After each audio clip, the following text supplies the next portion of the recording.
parking. So bakit masikip dito? Yan. Kasi nga po, ito po talaga ang sinadya kong space, no? Halos hindi kasya yung daga, no? So mga kaibigan, welcome back again sa ating video, no?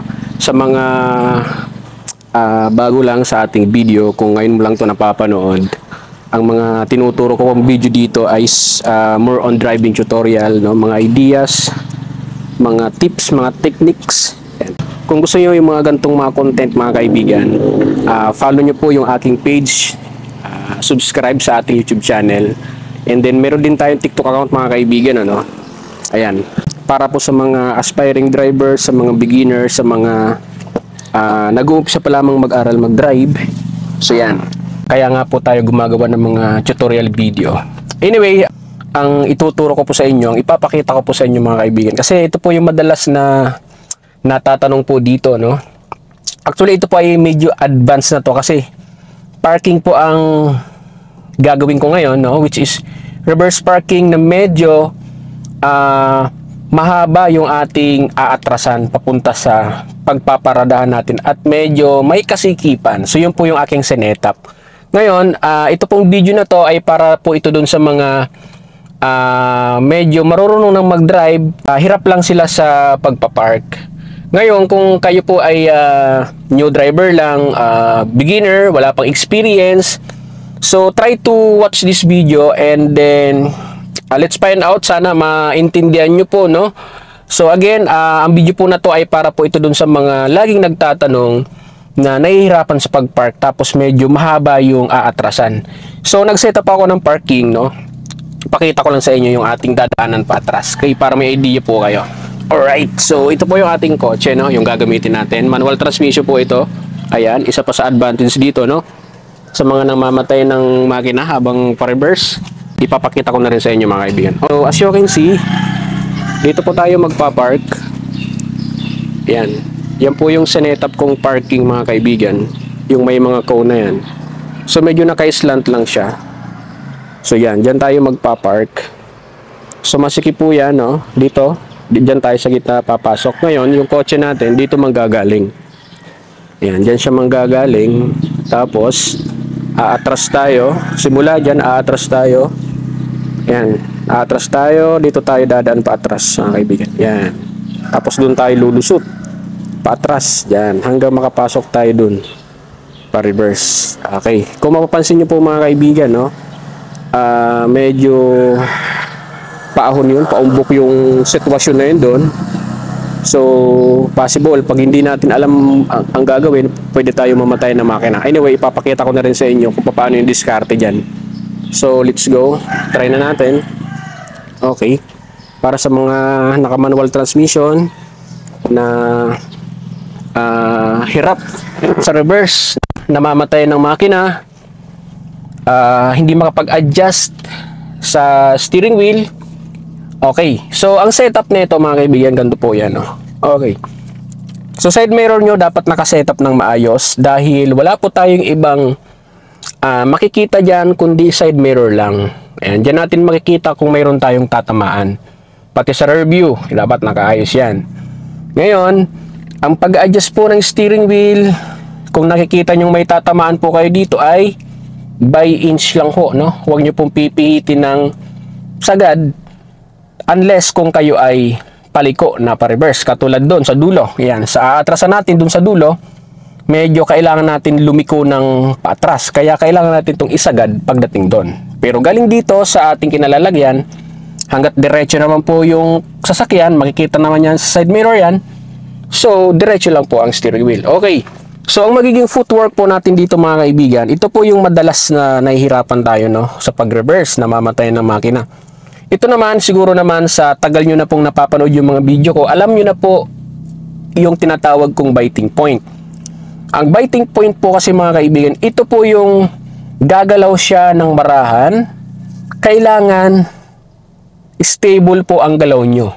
Mami-maintain nyo po yung galaw na mabagal at the same time, kaya nyong kontrolin. So, paano ginagawa yon? Dito po yun sa clutch. Yan. Para lang hindi po kayo mamatayan, explain ko muna sa inyo. Ayan.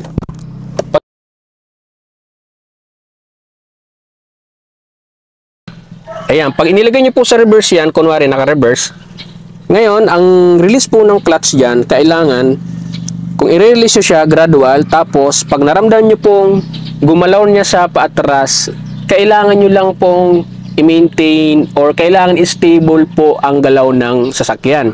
So, para ma-maintain nyo po mga kaibigan, yung stable or mabagal na galawan, kailangan pag tinaas nyo po yung clutch, kunwari, tinaas nyo po yung clutch at naramdaman yung gumalaw, i-hold nyo po yung clutch, no?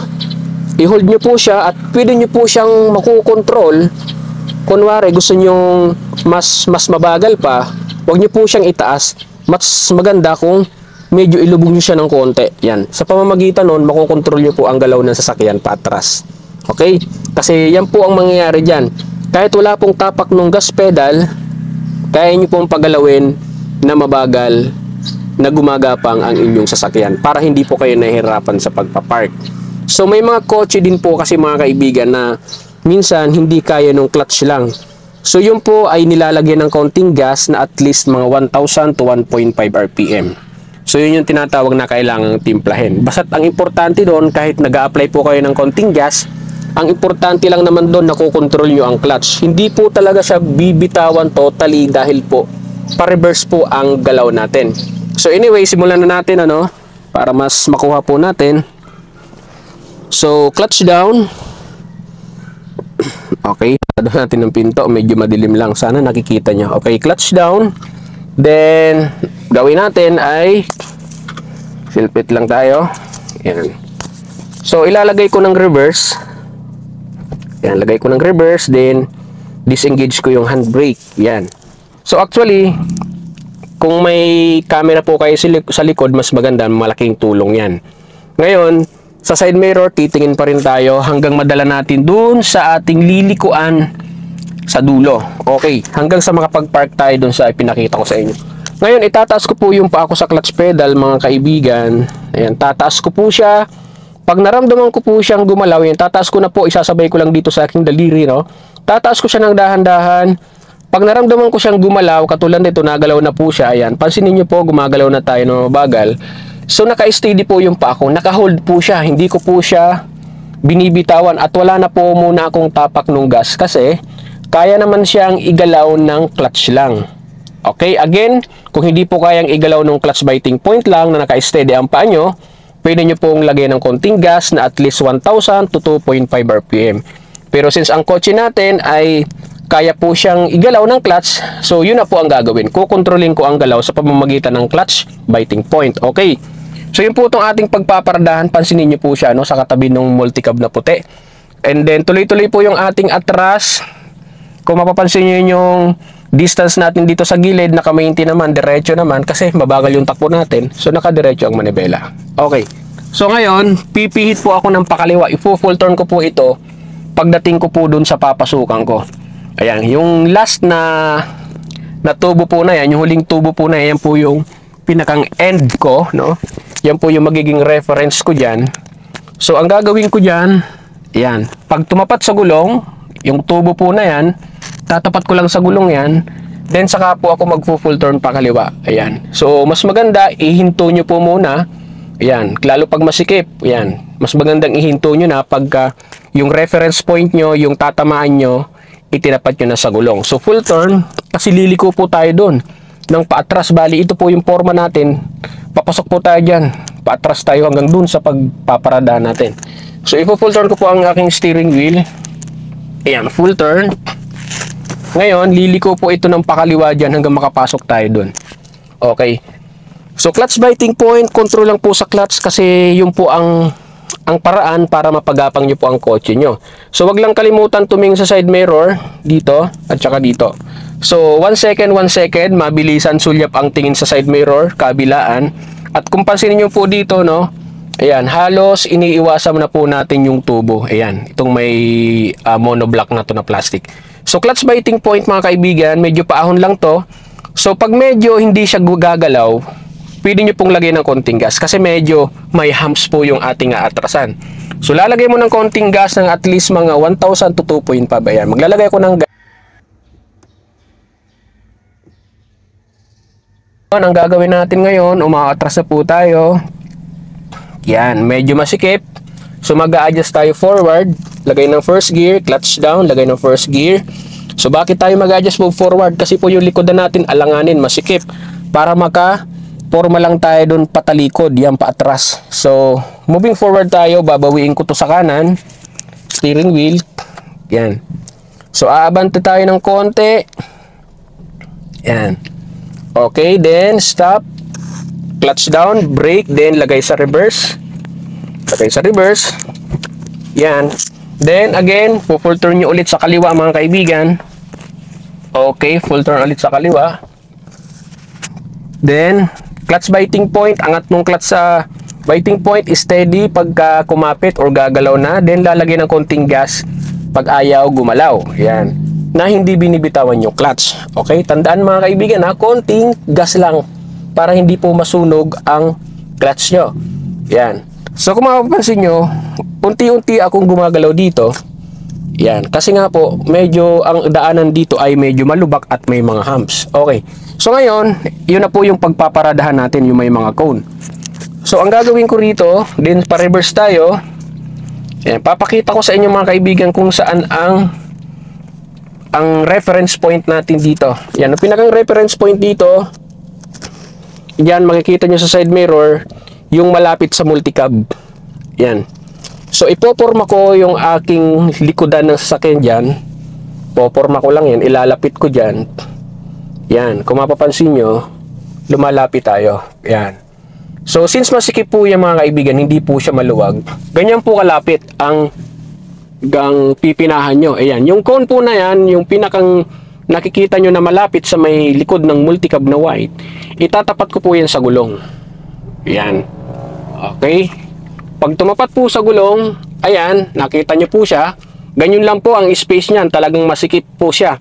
So, ang gagawin natin dyan, i-full turn ko to sa kanan. Isasagad ko po yan sa kanan mga kaibigan. At pansinin nyo dito yung ating mga cone, halos malapit na din. So, full turn sa kanan. Yan, make sure naka-stop po kayo, no? Kasi masikip po ang parking. Yan, full turn. Then, saka po kayo gagalaw ng unti-unti. Ayan, at pansinin nyo po dito mga kaibigan sa ating side mirror, no? Ayan, baba natin para makita nyo. Ayan. Okay, yan po yung distance. Ganun din po dito.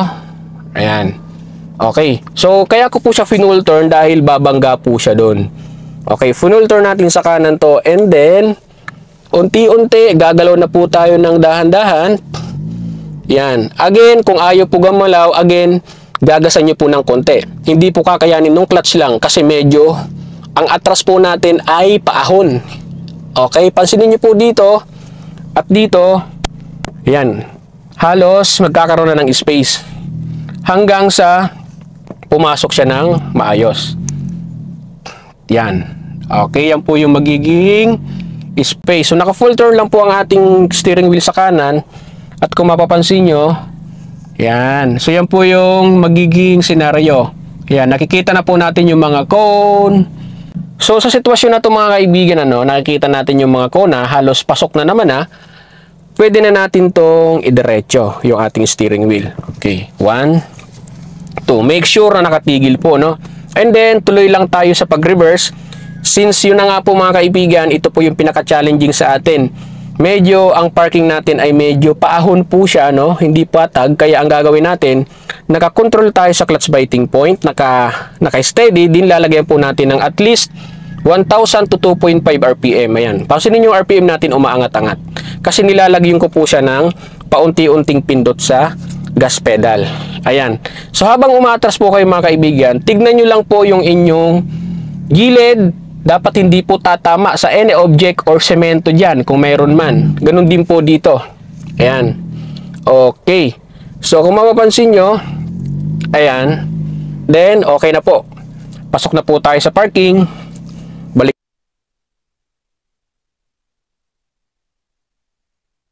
Para hindi po tayo umabante kasi nga medyo paahon po yung inatrasan natin. Ngayon, try natin bumaba.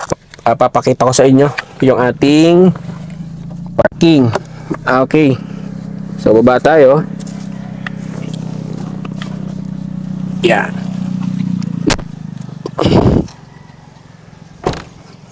Alright, so ito po mga kaibigan yung ating actual na parking. So bakit masikip dito? Yan. Kasi nga po, ito po talaga ang sinadya kong space, no? Halos hindi kasya yung daga, no? Kung halimbawa, ito po yung gutter mga kaibigan. Yan, ito pasok na pasok din yung sasakyan nyo. Ngayon, bakit dito maluwag? Yan. Okay, sadya nga pong niluwagan ko dito, no? Para kung sakali man yung katabi mong kotse ay may bababa, makakabukas pa siya ng pinto. Ayan. So, ito po kasing parking na to mga kaibigan ay medyo masikip po talaga ito, no? Ngayon, kung i-adjust natin to dito, magkakaroon naman ng space. Yan. Ang mahalaga lang po dito mga kaibigan, hindi po nyo tinamaan yung pinakang gutter dito sa gilid. Okay? So, ganun po mga kaibigan ang reverse parking magmula dito sa ating pinagparadahan dyan. Dyan. Tapos umatras tayo papunta doon hanggang dito. Ayan, ito po yung ating pinagparkingan. So yung mga kaibigan, ano, so sana po nakatulong po sa inyo ang video na to, especially po dun sa mga nagtatanong regarding sa parking. Yan, sa mga nahihirapan, yung mga paatras na medyo malayo. Ayan. So clutch control, clutch biting point. Kung gagalaw naman siya ng kahit clutch lang kasi patag, mas maganda. Pero pagka medyo hirap po siya sa pag-atras niya, kahit na clutch biting point po kayo, kagaya ng sinabi ko, pwede nyo po siyang lagyan ng konting-konting gas, at least mga 1,000 to 2.5, para lang po gumalaw siya ng consistent, yung medyo kontrolado nyo talaga. So yung mga kaibigan, maraming salamat, and don't forget to follow my page at subscribe sa aking YouTube channel, pati na rin po sa ating TikTok account. Yun lamang. Bye-bye!